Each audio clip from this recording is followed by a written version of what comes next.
Hola mis queridos hermanos, bienvenidos a Atrévete a ser diferente. Te habla Juan Alberto Echeverry, laico comprometido de la Iglesia Católica. Hoy vamos a hablar de Dios utiliza a los pequeños. Y vas a darte cuenta cómo Dios te puede utilizar a ti. A veces nosotros nos frenamos porque creemos que no, es que yo no tengo condiciones, es que yo no sé hablar muy bien, es que nada de eso. Dios utiliza a cualquier persona. Hay una especialidad que se llama la fidelidad para precisamente ser útil para el Señor, y nos vamos a dar cuenta de esto. Quiero que comencemos precisamente esta charla con un texto bíblico que está en el Éxodo, en el capítulo 4, verso 1 y siguientes. Me parece muy interesante porque es el llamado de Moisés. Acuérdate que Moisés fue el que sacó el pueblo de Israel de la esclavitud de Egipto y la llevó hacia la tierra prometida. Se encuentra con el Señor le da instrucciones de qué es lo que va a pasar en su vida y él se siente tan frágil que dice, no, es que yo no puedo. Ponle atención a esta lectura. Le dice, ellos no me creerán, ni tampoco me harán caso, contestó Moisés. ¿Por qué?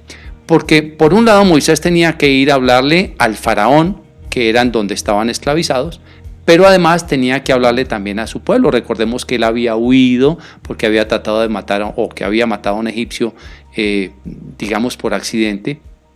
Entonces, ya después de que estuvo mucho tiempo por fuera, vino a rescatar a su pueblo. Entonces tenía que hablarle a los dos bandos, al que iba a salvar y al otro que necesitaba que lo ayudara a liberarse de ese pueblo, precisamente de la esclavitud de allá de Egipto, al faraón y a sus hermanos. Entonces aquí le dice precisamente Moisés al Señor, ellos no me creerán, ni tampoco me harán caso, contestó Moisés. Al contrario, me dirán, el Señor no se te ha parecido.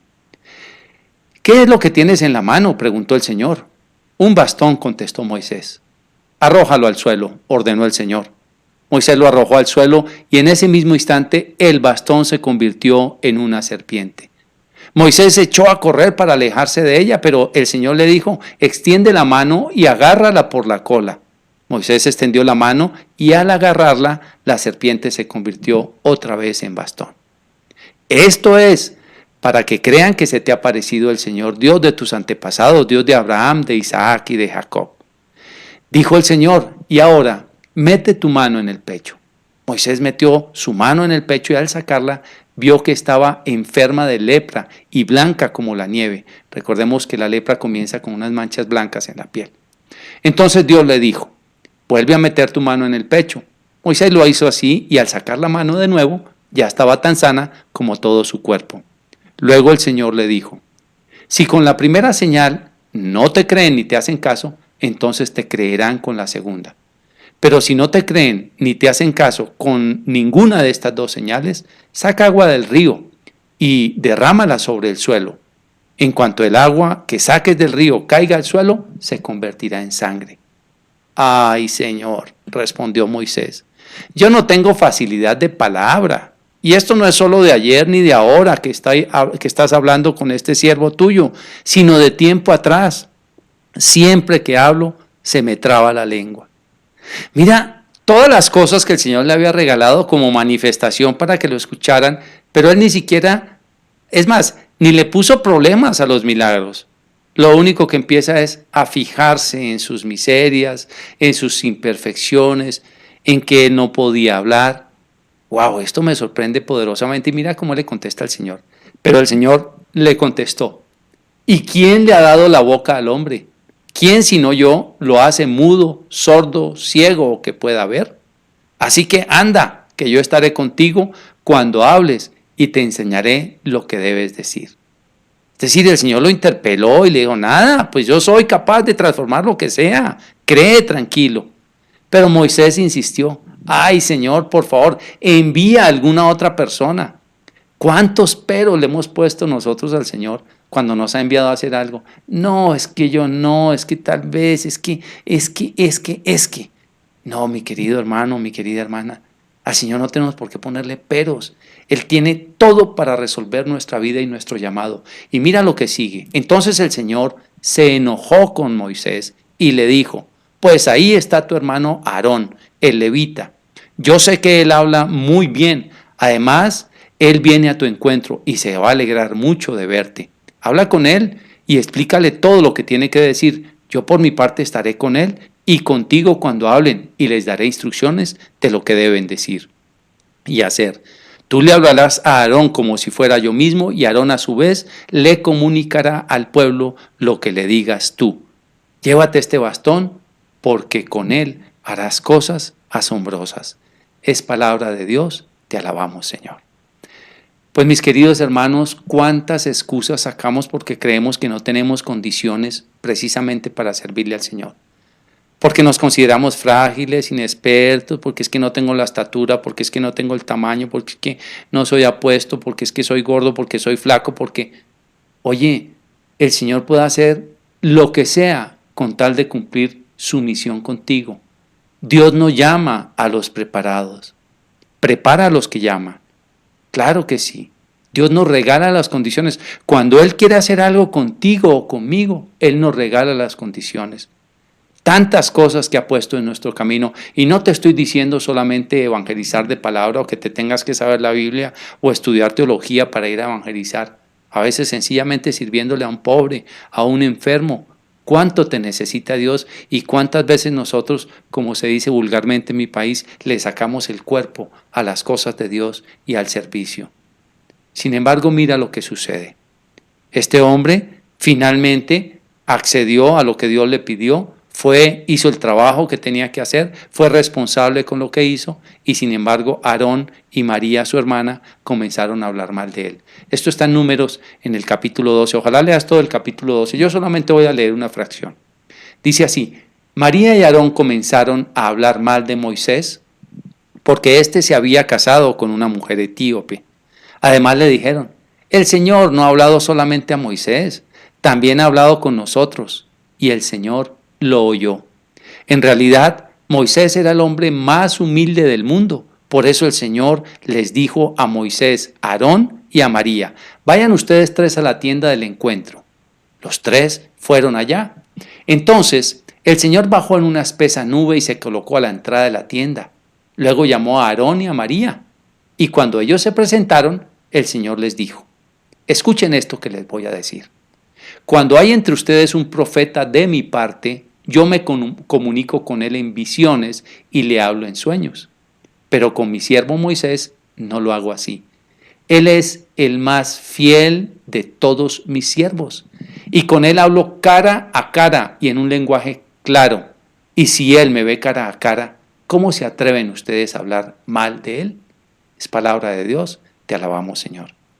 Más adelante, el Señor finalmente pues hace que a María le dé una lepra, la expulsan del campamento y Moisés intercede por ella, queda finalmente sana y la cosa se resuelve. Pero a lo que voy con este caso es que a veces las personas creen que no tienen condiciones para hablar, para dirigir una comunidad, para hacer una predicación, para servir en algún ministerio, en algún lugar. Mira, así no tengas condiciones, si Dios te llamó y punto. Y los demás no tienen por qué sentir envidia. Ay de la persona que habla mal del siervo del Señor. Cuidado con eso. Porque por algo es un sacerdote, por algo es un laico comprometido, por algo es un director de una comunidad, por algo es una persona directora de un apostolado, de un ministerio, por algo el Señor lo puso ahí. Es que yo lo podría hacer mejor. Mira, lo que tienes es envidia. Porque si el Señor lo puso ahí, por algo es. Pero esa persona tiene que cumplir, porque aquí también hay una garantía importantísima, y es la garantía de la fidelidad. ¿Qué era lo que tenía Moisés? Fidelidad. ¿Qué es lo que nos pide el Señor? Fidelidad. No es no pecar. Claro, sería ideal que no pecáramos. Pero lo más importante es ser fieles, es decir, ser fiel a la obra, ser fiel al llamado, hacer todo el esfuerzo que tengamos porque las cosas funcionen, caminen. Eso se llama fidelidad. Moisés no es que no pecara, es más, se casó con esa etíope y demás, que eso estaba prohibido para ellos, pero era el hombre más fiel y humilde, y por eso el Señor le hablaba cara a cara. No era experto en comunicación, no era un hombre que hablaba fluido, ni se sabía la Biblia al derecho y al revés, ni había estudiado teología, ni era doctor en leyes, no, era un hombre humilde, era un hombre que no sabía ni hablar, un tartamudo, eso era lo que era. Le puso problemas al Señor y sin embargo, ok, Señor, si tú lo mandas lo voy a hacer. Mira lo que sucede entonces en la expresión que hace el Señor precisamente en Lucas, en el capítulo 10, cuando regresan los 72 de evangelizar.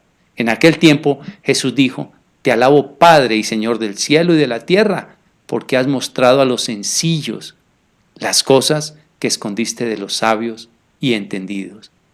Mira cómo Jesús exalta precisamente que el Señor muestra a los sencillos, a los pequeños, a los humildes, a esos.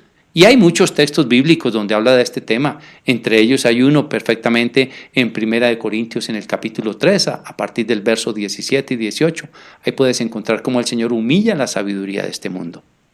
Pues sencillamente Dios escoge a personas que no tienen un vasto conocimiento. Muchas veces escoge a personas a veces que son hasta iletradas. Y esto es sorprendente. ¿Para qué? Para humillar la sabiduría de este mundo, para que vean que el poder viene de Dios y no de nosotros, de los hombres.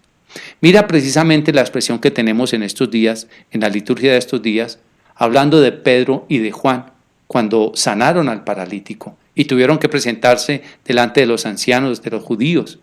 Dice así: en aquel tiempo, dice aquí Pedro y Juan, al ver los dirigentes judíos la libertad de espíritu con la que hablaban Pedro y Juan, y notando que eran hombres sin instrucción ni cultura, quedaron sorprendidos. Pudieron además comprobar que habían sido compañeros de Jesús. Quiero volverlo a leer porque me parece interesantísimo saber que Pedro y Juan no eran instruidos. Al ver los dirigentes judíos la libertad de espíritu con la que hablaban Pedro y Juan, y notando que eran hombres sin instrucción ni cultura, quedaron sorprendidos, pudiendo además comprobar que habían sido compañeros de Jesús. ¿Qué quiere decir esto? Pues que el Señor no está escogiendo a los doctos. Pedro era un hombre impulsivo, Pedro era un pescador, no era un hombre letrado ni nada de eso. Confiaba en el Señor, claro, estaba buscando el reino de los cielos, sí. ¿Y por qué lo estaba buscando? Porque cuando se encuentra con su hermano Andrés le dice: hemos encontrado al Mesías, como quien dice, al que estábamos buscando. Pero no eran hombres que estudiaran ni que supieran muchos idiomas ni nada de esto. Y sin embargo el Señor los escogió para fundar su iglesia. A veces desafortunadamente la gente piensa que entonces necesitamos demasiada ciencia o necesitamos demasiada presencia física para poder convencer a las demás personas. Y el Señor hace unas cosas sorprendentes con los que uno menos se imagina. Ahora bien, hay personas muy entendidas y hay personas muy doctas, pero estas personas son trituradas por el amor de Dios cuando el Señor les va a utilizar. Fue el caso precisamente que sucedió con Pablo. Recordemos que Pablo había estudiado a los pies de Gamaliel, esto es lo que dice también en los Hechos de los Apóstoles, en el capítulo 22, que fue un hombre fariseo, se sabía la ley al derecho y al revés, un hombre que hablaba varios idiomas, era un hombre bien formado, era un hombre incluso de dinero, una persona que estaba bien estructurada intelectualmente. Pero ¿qué pasó? Lo llamó el Señor. ¿Y qué hizo para llamarlo? Primero lo derribó. Porque para poderle servir al Señor nos tiene que derribar de nuestra soberbia y de nuestro orgullo, para poder reconocer que el poder viene de Dios y no es de nosotros. Por eso dice San Pablo que este tesoro lo tenemos como en ollas de barro. Esto está en 2 Corintios en el capítulo 4, verso 7. Este poder lo tenemos como en ollas de barro para mostrar que ese poder tan grande viene de Dios y no de nosotros. ¿Y qué quiere decir eso? Que la olla de barro se golpea una con la otra, se fractura y se sale la gracia. Nosotros somos de barro, claro que sí. Es más, el mismo San Pablo lo dice en 2 Corintios, en el capítulo 12, dice: yo he visto revelaciones, o conozco a uno que ha ido hasta el tercer cielo, donde se le ha mostrado revelaciones que a nadie se le ha mostrado. Yo podría hablar de alguien así, a no ser de mis propias debilidades, porque para no creerme más de lo que soy, se me ha dado una especie de sufrimiento, que es como una espina de Satanás. 3 veces le he pedido al Señor que me quite este sufrimiento, pero Él me ha dicho: mi gracia es todo lo que te basta, pues mi poder se muestra mejor en los más débiles. Por eso, cuando el Señor llama a una persona instruida, normalmente la hace pasar o permite que pase por el fuego, por una trituración de su vida para que se vuelva humilde. Utilizan la sabiduría, utilizan la experiencia. Por eso era que San Pablo estaba llamado a predicarle a los gentiles. Estaba llamado a predicar de una manera especial, con una teología, digamos, un poco más formada que la del mismo Pedro. Y el Señor quería utilizar los dos, pero necesitaba era la humildad. Por eso es que el Señor utiliza a los pequeños y a los humildes.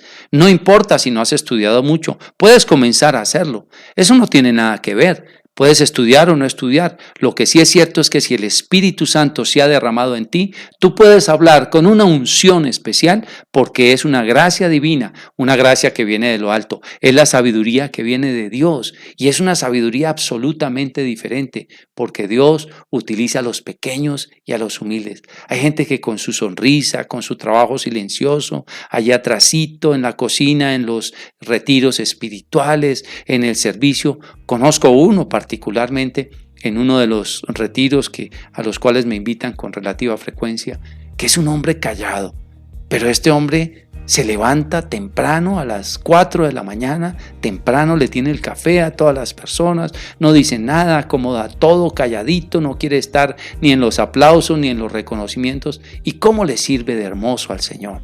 Pues bien, Dios se vale precisamente de los pequeños y escoge a los pequeños, así tengan conocimiento, los tritura para que se vuelvan humildes, y a los muy humildes que no tienen mucho conocimiento los usa y los capacita para hacer un trabajo maravilloso para el reino de los cielos. Ojalá tú y yo podamos ser de esos trabajadores que nos escoge el Señor y que seamos humildes para que Él nos use. Qué difícil es la humildad a veces. Claro, siempre en estos dos polos es en los que se centra siempre la espiritualidad. La mala en la soberbia y la buena en la humildad. Son los dos polos opuestos. Pues que el Señor te bendiga y hasta una próxima oportunidad. Recuerda suscribirte a mi canal en YouTube, Juan Alberto Echeverry. También estoy en todas las redes sociales. En mi página web www.juanalbertoecheverry.com. Allí me puedes enviar mensajes y también puedes buscar todo mi material en www.editoriallatinaja.com. Dios te bendiga y hasta una próxima oportunidad.